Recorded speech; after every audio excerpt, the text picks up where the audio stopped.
Welcome back, everyone. So please type your attendance again.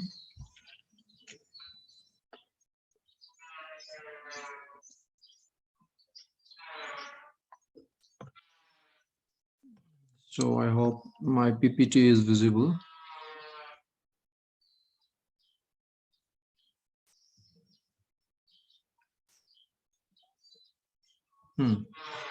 Yeah. Yesterday we discussed this inverting order, and we have given the condition that if all the input resistors, the resistors at these three input terminals are equal, then it will result in uh, this expression. See, I think while I discussed this particular topic, my session got expired. So from this, when you consider that all the input resistance are equal, let's say Ri. So if you put this, if you follow from, if you follow from this page, so I actually need one page. Just 1 minute, one blank page here. Can I have one blank page? Yeah.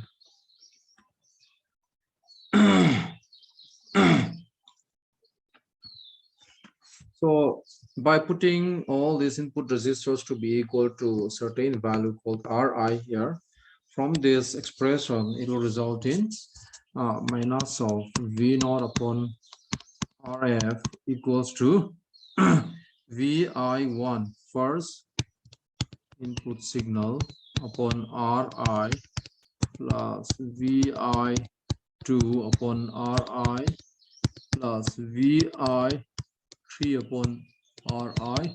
So this will amount to 1 upon Ri is equal to, this is minus Vi1 first input for second input voltage, or input voltage, and V naught Rf. If you transfer to the right hand side, it will be like this.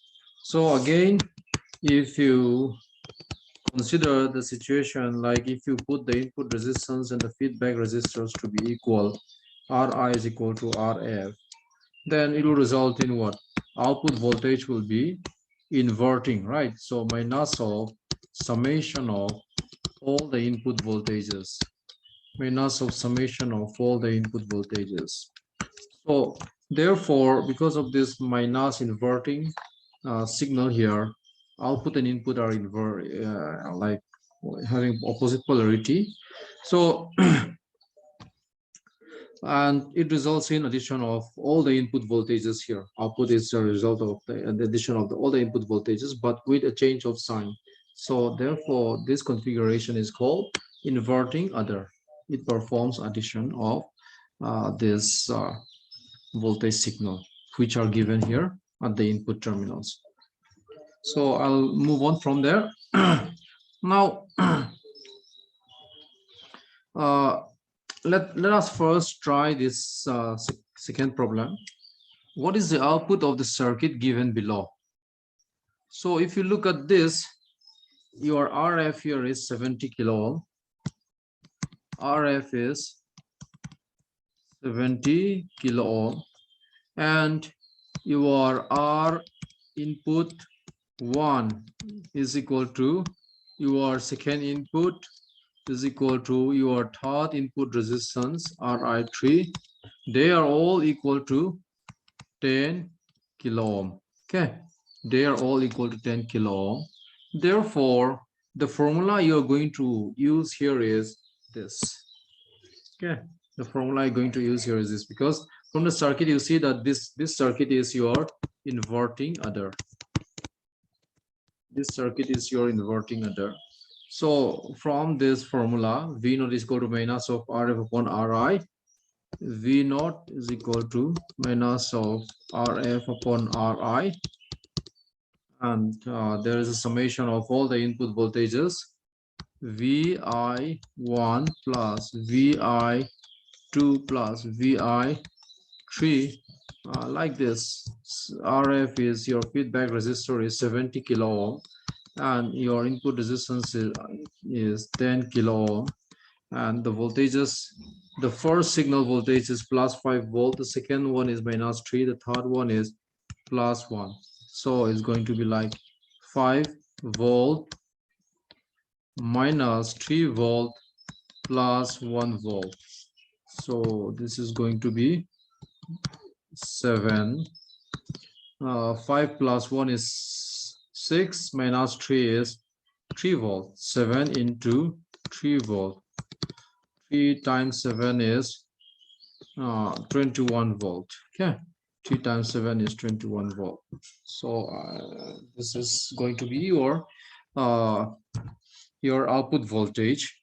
But as I said very often in this op-amp lecture, the DC power given to this op-amp are plus 15 volt and minus 15 volt here. So the output voltage cannot go beyond the DC power given to this op-amp, to the transistors in the op-amp to operate. So it cannot go beyond 15 volt. That means output voltage will saturate at somewhere around minus 15 volt, maybe around 14 point something. Okay.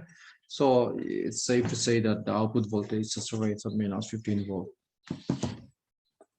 Now, the second problem that I would like to discuss here is design a 4-channel inverting amplifier using op-amp with gains minus 20, minus 15, minus 10, and minus 5. So 4-channel inverting amplifier. Okay, 4-channel inverting amplifier means this is a 3-channel. This is a 3-channel inverting amplifier. Inverting amplifier in the sense that you are giving the voltage signal like this via this input resistors to the inverting terminal, right? Pin number 2 inverting terminal. Pin number 3, as you see, it is grounded. Pin number 3 is grounded, or pin number 3 is connected to 0 volt, right? So this is 3-channel, so you can design a 4-channel with gains minus 20, minus 15, and minus 5. So let me draw a 4-channel, something like that. 4-channel inverting amplifier. How the circuit will be like this. 4-channel inverting amplifier, something like this. So you have your op-amp. Here is your pin number 2. Pin number 2 is inverting input. Pin number 3 is your non-inverting input. Pin number 6 is your output here. Pin number 4 is your positive DC power supply plus VCC. And pin number 7 is your negative DC power supply minus VCC. And inverting amplifier means you are going to connect the input to the inverting input. So the non-inverting input will be grounded 0 volt. So 4-channel means in the first channel, let's say RI1. The second channel is, let's say, RI2. Your third channel is, let's say, RI3. Your fourth channel is RI4. Okay, 4-channel inverting amplifier. So you will have one input VI1. The second channel input is VI2. The third channel input is VI3. The fourth channel input is VI4. And also you are going to have feedback circuit here. Your feedback resistor is, let's say, your RF here. Okay, your feedback resistor is your RF here. And here is your output voltage. So each of this channel is supposed to have a gain of minus 20, minus 15, minus 10, and minus 5. So the first channel is going to have gain of first channel gain will be minus 15. So let me rewrite the formula from here. Where is that? Yeah, this is the formula we have deduced. I hope you can recall what we have discussed here. So here from this I will rewrite. Just wait. This is the relation that we deduce. Please keep in mind that. So let me rewrite from here. So it will be like this. Output minus of V naught upon RF is equal to VI1 upon RI1. Is that right? Yeah. VI2 upon RI2 plus VI3 upon RI3 plus VI4 upon RI4 for a 4-channel system. So V naught is equal to, the first channel gain is minus of RF upon RI1 into VI1. The second channel gain will be, if you transfer minus of RF to the right hand side, you have to multiply each and every term with this RI2 VI2 plus minus of RF upon RI3 VI3 plus minus of RF upon RI4 VI4. I hope you understand what I'm doing here. I'm just transferring minus of R1 upon RF to the right hand side. So you have to multiply each and every term. So you remember that in inverting amplifier,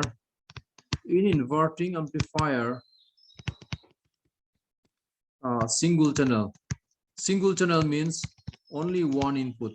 Okay, in a single channel, the gain was output voltage upon input voltage, and gain was output voltage upon input voltage is equal to minus of RF upon RI. This is what we have discussed for inverting amplifier with only one input signal, only one channel. So the gain is minus of RF upon RI. So if you're going to have 4 channels, each of this channel will have a gain of this. First channel gain is this, second channel gain is this, third channel gain is this, fourth channel gain is this. All right. So the gain of the first channel here, it has to be minus of 20. Okay. This is the first channel. Gain of first channel, let's say GA1, the first gain, it is minus of RF upon RI1. So the first channel gain, it says that we have to design in such a way that the first channel gain has to be minus of 20. So the first channel gain has to be minus of 20. All right. So from this, let's say we choose RI1 as, let's say, 1 kilo ohm. Okay, 1 kilo ohm. Then this will implies that your feedback resistor is also minus and minus cancel out, 20 into 1 kilo ohm. So your feedback resistor will become 20 kilo ohm. Okay. If you choose your first input resistor to be 1 kilo ohm, your feedback resistor has to be 20 kilo ohm. Now, here the gain of the second channel has to be minus of 15. Okay, we have to design such that the gain of second channel has to be minus of 15. The second channel gain is given by this expression. So gain of second channel, second channel A2, it is minus of RF. If you look at this, gain of second channel is minus of RF upon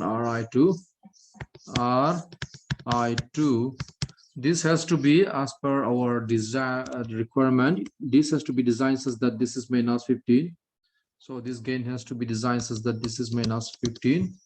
So then from here, your feedback resistor you already calculated to be minus 20 kilo ohm. So that means your Ri2 has to be RF upon 15. RF is 20 kilo ohm upon 15. So the input resistance in the second channel, you have to choose it to be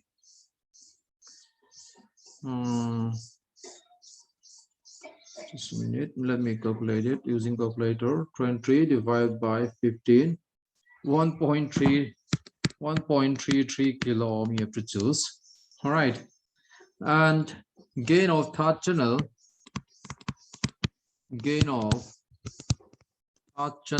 I think you understand my point here. I think you can continue also. Gain of third channel from this relation is minus of RF upon Ri3, and the third channel gain has to be minus of 10 here. Okay, so gain of third channel, let's say denoted as A3, this has to be minus of RF upon Ri3. This has to be minus of 10 as per our requirement in the question paper, sorry, in that particular problem. So your RF, you already know it as 20 kilo ohm, so your Ri3 is going to be 20 kilo ohm divided by 10, so your Ri3 has to be 2 kilo ohm. Gain of fourth channel, let me just complete it for the sake of completion, because I think everybody knows how we are doing this. A4 has to be minus of RF upon Ri4. So gain of fourth channel is given by this. The fourth channel input is Vi4, so this is the gain of the fourth channel, and this has to be minus of 5 as per the requirement in our problem. This has to be minus of 5.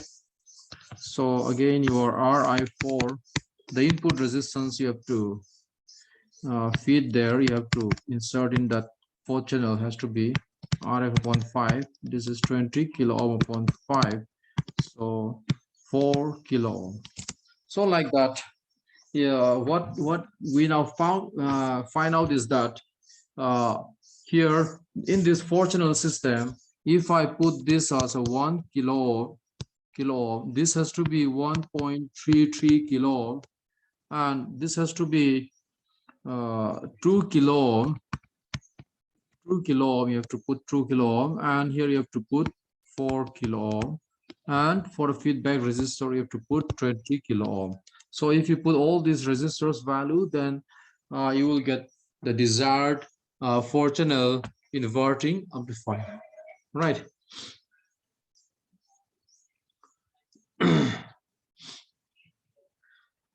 All right.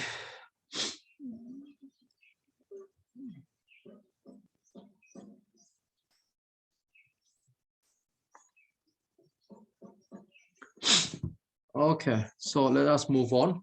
So this is your basic differentiator, and it is more or less same as your inverting, under, and differentiator. Sorry, inverting, under, and non-inverting. Inverting amplifier, non-inverting amplifier. The only difference here is that in this basic differentiator, you are inserting a capacitor here. Instead of the input resistance Ri, you are inserting a capacitor here. So again, the circuit connection is similar to your inverting amplifier. This is similar to your inverting amplifier. So your input signal Vi here, instead of DC signal, we can even feed your alternating current signal. So remember that in a circuit's diagram, if this symbol is there, this implies that this is your AC signal. Okay, and so whenever we have this kind of signal, means you are having your AC signal source here. You have your supplying AC signal at this particular point. This is your AC source. Okay, and again, this connection is called ground connection. This is same as writing like this. So in certain books they will use this notation, in certain other books they will use this notation. So that means this is again 0 volt. So here the voltage at you are now inverting input, which we denoted as V1. The voltage at your inverting input, which we denoted as V2. With the help of this feedback circuit, like I discussed before, this op-amp will set the voltage at the two terminals, pin number 2 and pin number 3, to be equal. Op-amp will set the voltages at the two input terminals to be equal with the help of this feedback circuit. V1 will be set equal to V2. Okay, so here V1 is connected to ground, means your V2 is also 0 volt. Same thing. And also your input impedance here, the input impedance at this point is around 2 mega ohm. So because of that, you do not have any current entering in this direction. So your I2 is going to be 0 ampere again. Okay, your 0 ampere again, I2, because no current can enter this terminal because of this high input impedance. And now in this circuit, again, if you apply Kirchhoff law at this junction here, the current entering this junction is your input current II. So here in this case, instead of, remember that when we in the earlier calculation, wherever in all these calculations, the current and all, here you see that the current is denoted using capital letter. The current is denoted using capital letter in all other calculations, because we are we are supplying a DC voltage source.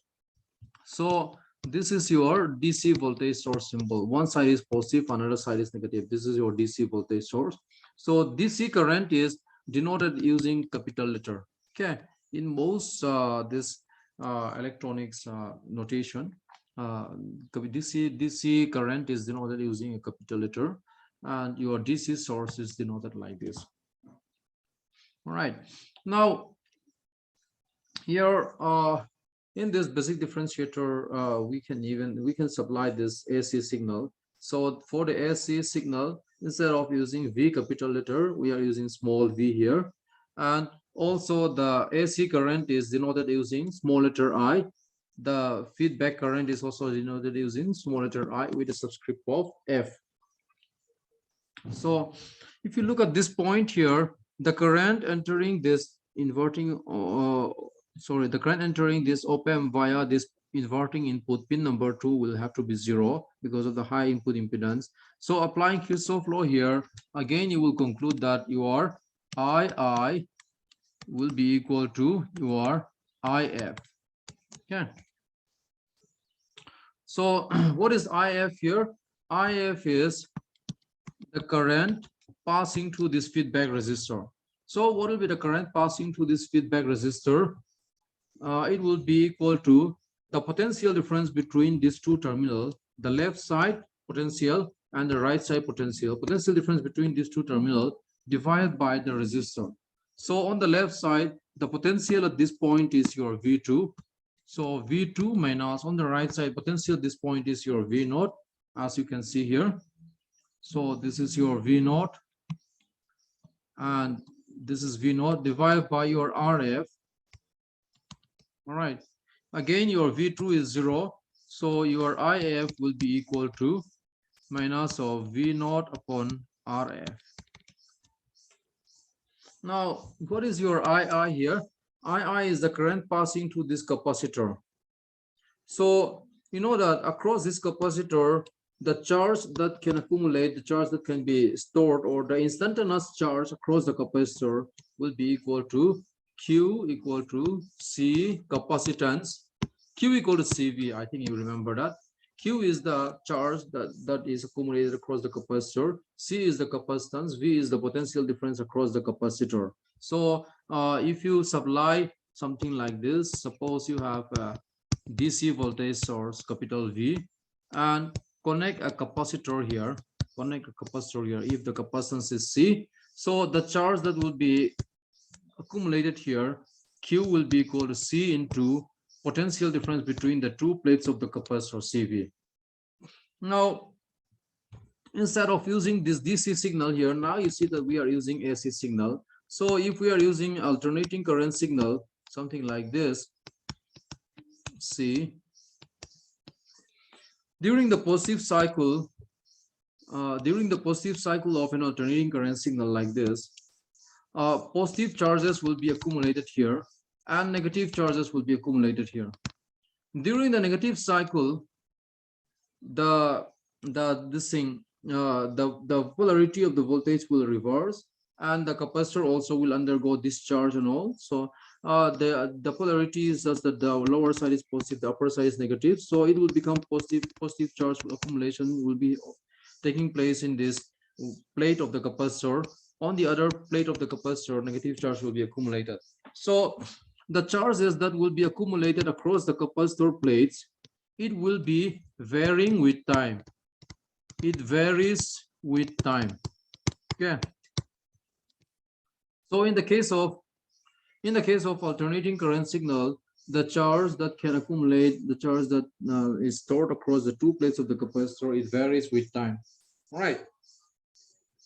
So as it varies with time, this is called instantaneous charge. Across this capacitor, we call the charge as instantaneous charge, because the charge, whatever you are recording, according to this Q equal to CV formula, if you are having alternating current signal, it changes with time. So it's an instantaneous charge. Okay. So Q, which is depending on time now, is equal to C capacitance. Here is input capacitor, Ci, into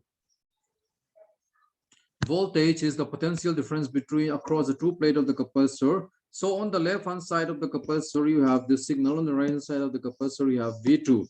Right. So from here, you will find that this is equal to input Vi minus your V2.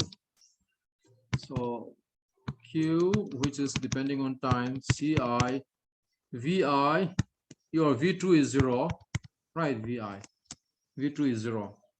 I think I have explained that V2 is 0 here. Now Q is depending charge accumulating, and the charge that is stored across capacitor is changing with time. So you can calculate your what is called instantaneous current. Instantaneous current will be rate of change of charge, dq upon dt. Right. So this the current passing through the capacitor is your instantaneous current, your AC current. II is equal to your instantaneous current here. So this is going to be capacitance into rate of change of input signal, dq upon dt. D of differentiation of input voltage, Vi upon dt. Right. So if you again employ this Kirchhoff relation here, on the right hand side, IF is minus of V naught upon RF. So you will find that this will be equal to Ci dVi upon dt is equal to minus of V naught upon RF. Then this will result in output signal to be equal to minus of RF into Ci dVi upon dt. So if you will find that your output signal will be differentiation of the input signal multiplied with certain constant value, which is depending on the capacitance of the input capacitor and your feedback resistor. All right. Now, if you look at this, find the output waveform for the basic differentiator shown below. So here your input signal is instead of sinusoidal input, you know that this is a sinusoidal input, we call this a sinusoidal input. Okay, normal AC signal is your sinusoidal wave. Instead of this sinusoidal input, what we have is step wave. Between this interval, between this to this is 0, and between this interval to this interval, this jumps to a certain value, certain constant value. So it's a step kind of input here you're giving here. Now, and from what we have discussed in the differentiator, you will see that this configuration, this circuit in which you replace the input resistance with a capacitor, is called your differentiator, basic differentiator, right? So if this is a basic differentiator, and from what we have just derived, the output is given by this. Okay, the output voltage is given by this. V naught has to be minus of RF CI, rate of change of input signal with respect to time. Now you have to plot the output waveform. So what this is the input waveform we have. So usually for plotting waveform, let us just draw a line here. So along this line, you just put a dotted line here.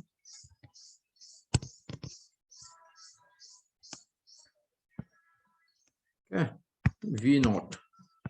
So what will be the waveform for the output? This is the input waveform. The input waveform, instead of having sinusoidal like this, it is kind of step wave. So if you look at this, output has to be differentiation of input voltage signal multiplied with certain constant value. Between this interval, output voltage, input voltage is fixed at 0 volt. Let's say this is 0 volt. Let's say this is a certain V max or something like that. This is fixed again, right? So out here, your voltage is fixed at a certain constant value. If your input voltage is constant, look at this. Differentiation of such constant voltage will remain 0. It will remain 0 like this, isn't it? Now, when you have a step potential like this, at this point, it jumps from this 0 to, let's say, certain V value, that let's call it V max. So it jumps like this. So that means for all dt almost tending to 0, change in dt almost tending to 0, you have dv, let's say this voltage is 2 volt. So dv change in voltage will have to be 2 volt minus 0 volt. So your dv is 2 volt. For dt change in time, so spontaneously it jumps from this 0 to this. Okay, so for dt more or less 0, change in time to be more or less 0, your dv is 2 volt. So it's something like your dvi upon your dt will be something like 2 volt upon 0. So it will be almost infinity, isn't it? So at this point, you are going to have a large spike like this. But beyond this point, your voltage is constant again. So at this point, your dvi is 0 again. No change in voltage. Here also no change in input voltage. When there is no change in input voltage, this differentiation will have to be 0 again. So it will be something like this: 0, spike, and then 0. This will be your output waveform. All right. So since my time is up, I will end my discussion here. Hopefully I can have class again tomorrow. Tomorrow I will have one lecture, and day after we can finish this op-amp. Okay, my time is up, so I cannot